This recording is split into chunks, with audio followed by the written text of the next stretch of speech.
sobe o tablado, usa uma Olá, boa blusa tarde a todos. escura, uma calça clara. Como a Milena, eu também vou fazer uma breve descrição minha, para as pessoas que não estão conseguindo me enxergar. Eu sou morena, de cabelos castanho escuros, lisos, um pouco abaixo do ombro. Estou vestida com uma malha preta, uma calça creme, quase branca, sapato baixo. E estou aqui na frente, e já fui apresentada, então dispensa apresentações, né? Só dizer que eu trabalho realmente com web desde 99 e já com acessibilidade há 7 anos. E nesse tempo, né, a gente criou o Acesso para Todos, que era um projeto e virou uma empresa que tinha essa intenção de oferecer esse serviço de tecnologias web com acessibilidade da melhor forma possível, com qualidade. O meu parceiro Rafael está aqui também assistindo a gente.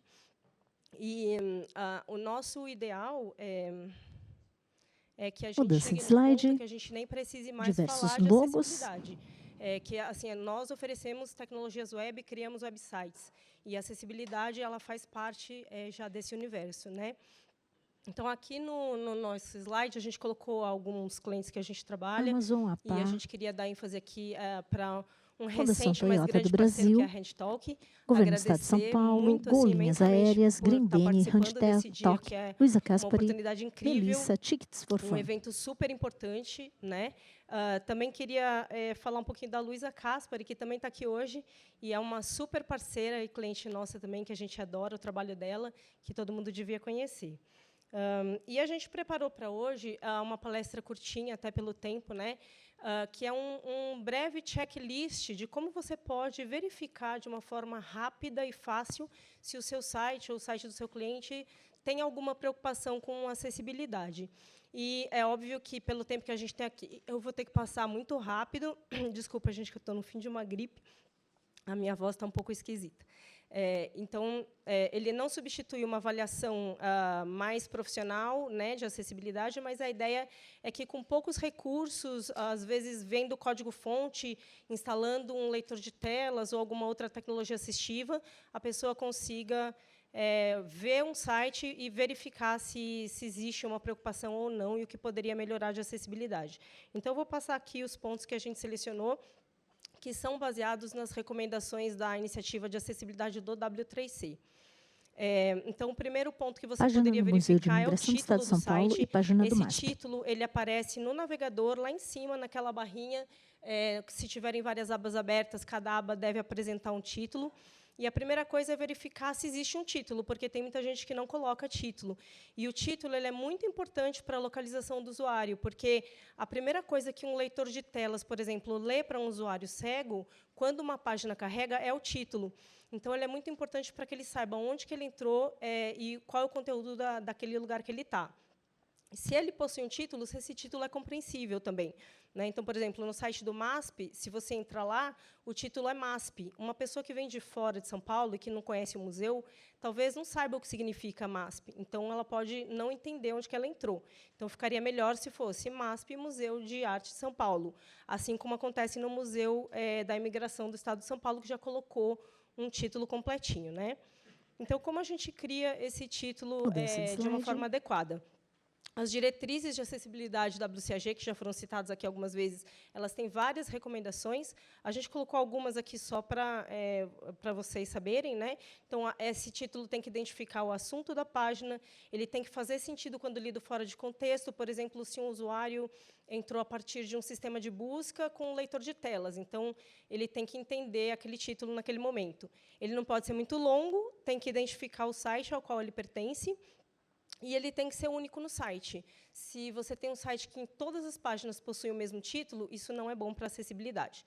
Então, aqui a gente colocou um exemplozinho de como poderia ser feito, né? Então, identificar aonde você está, que página que é. Então, o assunto Trabalhe Conosco, de um departamento X ou uma seção X do seu site, e o nome da organização a qual ele pertence. O segundo ponto que você pode Retângulo prestar preto. atenção são as alternativas de texto para todo conteúdo que não é textual. E o caso mais famoso disso, como também já foi citado aqui algumas vezes, são as descrições das imagens, né? Existem, basicamente, assim, 2 tipos de imagem na web. A gente tem as imagens que transmitem informações, que são importantes para a compreensão do conteúdo, do contexto daquela página. E essas imagens, como, por exemplo, fotos, ilustrações, gráficos, elas têm que ter uma descrição alternativa. E a gente tem as imagens que são, como, por exemplo, itens de lista ou decorativas, que não têm tanta importância, relevância para a compreensão do conteúdo. Essas imagens podem ser ocultas das tecnologias assistivas, mas as outras não, elas precisam de uma descrição. Porque, senão, o que acontece, uma pessoa que enxerga, entrou naquela página e passou por aquela imagem, o que ela vai ter de acesso ao conteúdo é o que a gente está vendo aqui. Ou seja, nada, uma tela em branco, que está mostrando aqui no meu slide, com nenhum conteúdo relevante. Ela não vai ter acesso àquele conteúdo. Então, aqui a gente colocou um exemplozinho também de...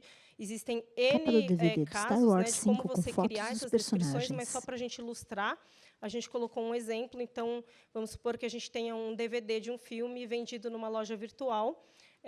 Como a gente poderia descrever essa imagem? Existem também algumas recomendações das diretrizes. Essa imagem ela não pode ser muito longa, essa descrição, desculpa, ela não pode ser muito longa, no máximo 100 caracteres.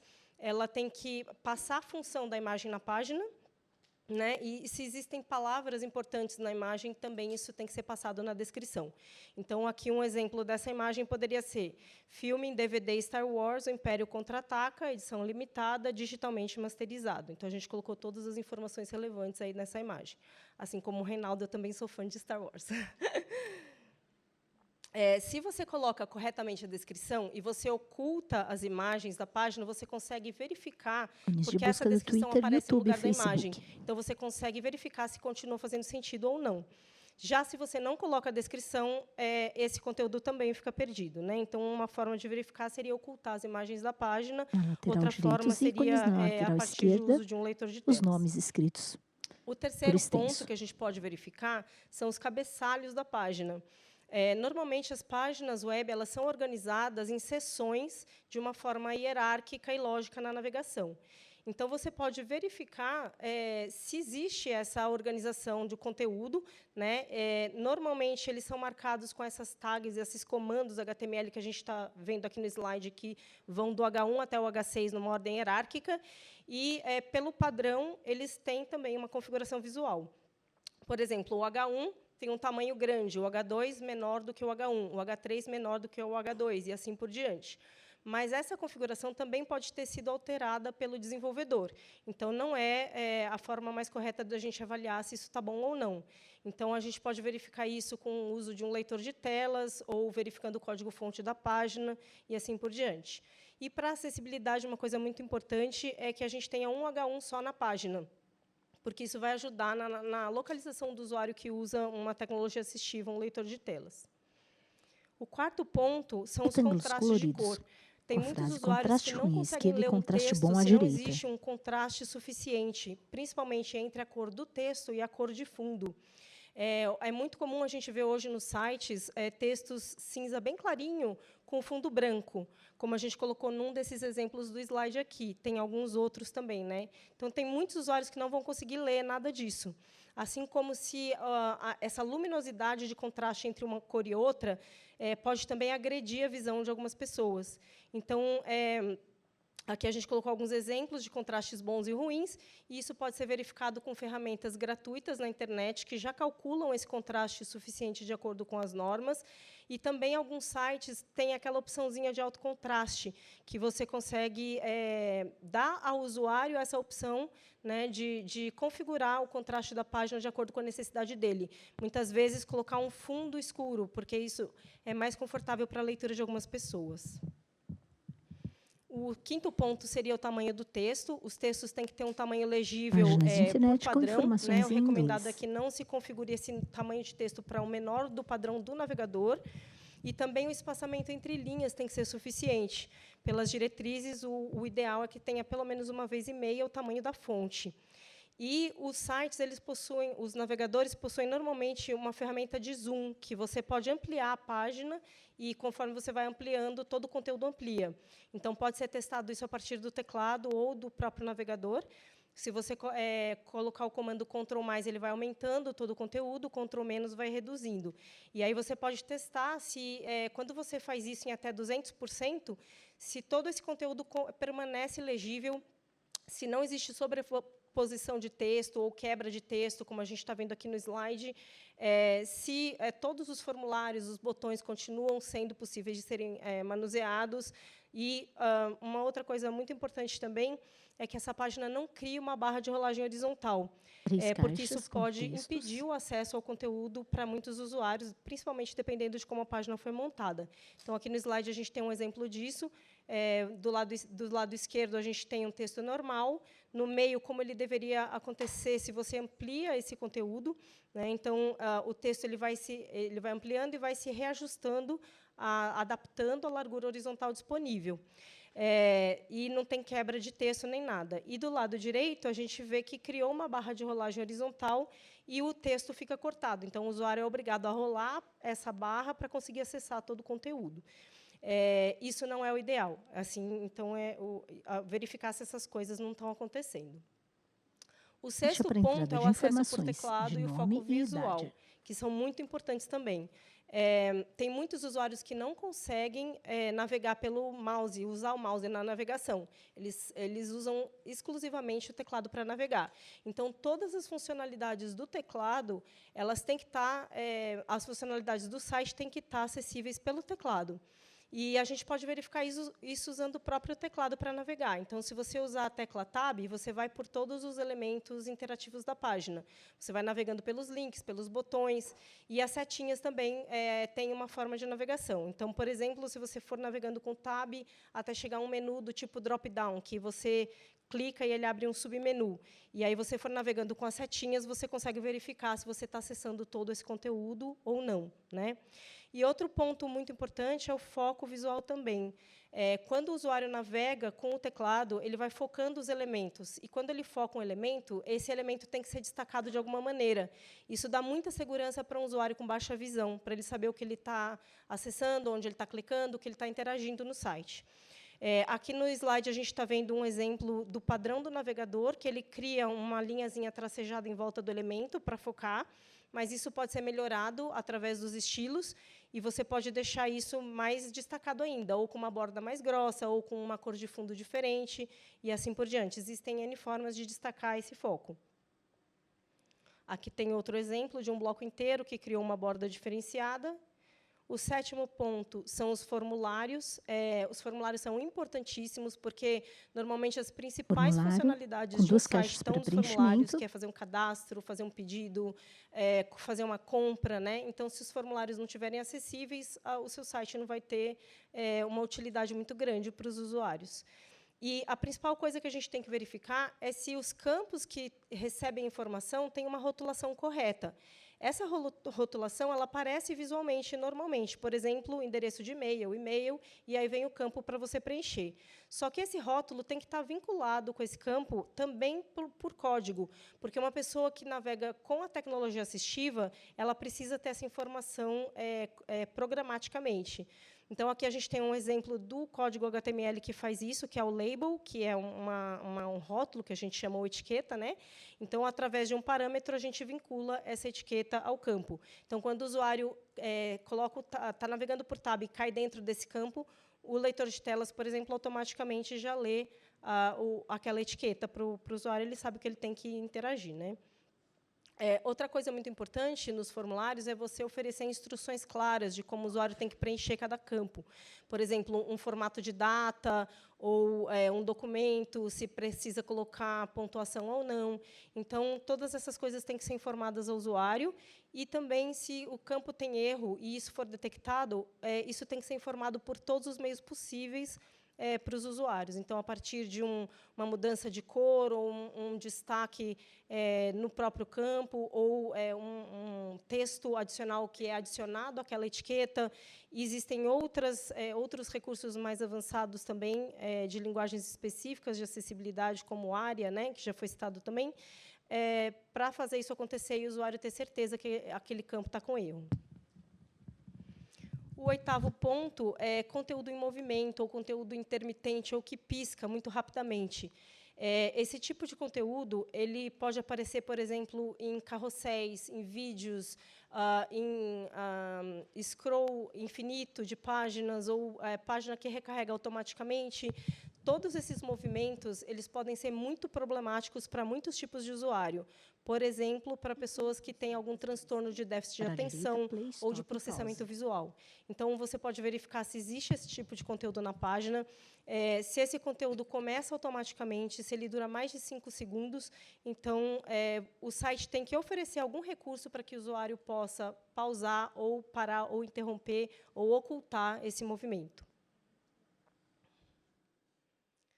Aí a gente tem também a questão da alternativa de conteúdo multimídia, né, que é o nosso 9º ponto aí para avaliar.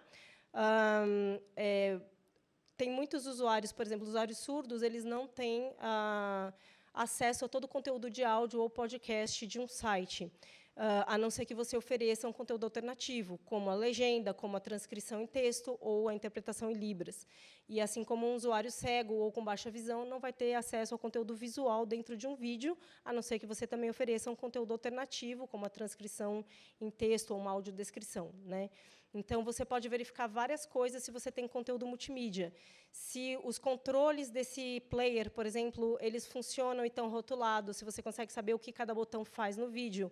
Se esse vídeo começa automaticamente, porque se ele começar automaticamente, por exemplo, um usuário carregou a página, o áudio começou a rolar, ou o vídeo. O usuário nem sabe onde está aquele botão para poder parar esse movimento. E o áudio do vídeo ele vai sobrepor o áudio do leitor de telas. Então, o usuário vai ter dificuldade de ouvir o próprio leitor para achar onde está aquele botão para parar o vídeo e poder acessar esse áudio, né?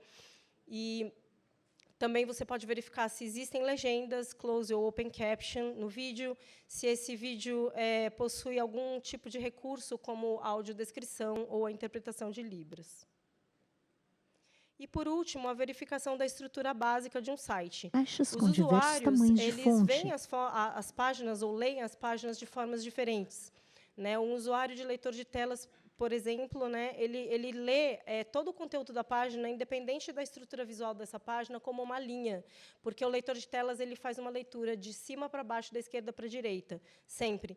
Então, mesmo que a página esteja apresentada visualmente em colunas, o leitor de telas vai lendo tudo numa sequência. Então, se isso a gente chama de linearização. Se você faz essa linearização da página, você tem uma ideia se o leitor de telas ou outra tecnologia assistiva está conseguindo ler aquele conteúdo dentro da mesma ordem lógica que está sendo apresentada visualmente.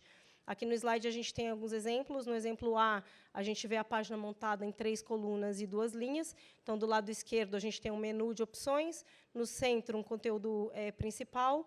À direita, a gente tem um texto lateral e, embaixo, o rodapé. O que deveria acontecer é o que acontece na letra B, quando você lineariza a página. Isso pode ser feito... nos navegadores, tem recursos para fazer isso. Você pode ocultar as imagens, os estilos da página, o layout, e aí você vai conseguir ver a página dessa forma. Na letra B, então, a gente vê que a mesma estrutura lógica das colunas foi mantida quando a página foi linearizada. Então, a gente tem em cima o menu de opções, embaixo o texto principal, depois aquele conteúdo que estava na lateral e depois o rodapé. Quando a página ela é desenvolvida de uma forma que o que está sendo apresentado no código é diferente do que é apresentado visualmente, aí acontece o que aconteceu aqui na letra C, por exemplo. O menu de opções foi parar no final da página. E, dependendo de como isso aparece para o usuário, pode ser que ele tenha muita dificuldade de navegar pela página e encontrar as informações. Então, a gente tem que tomar cuidado com isso.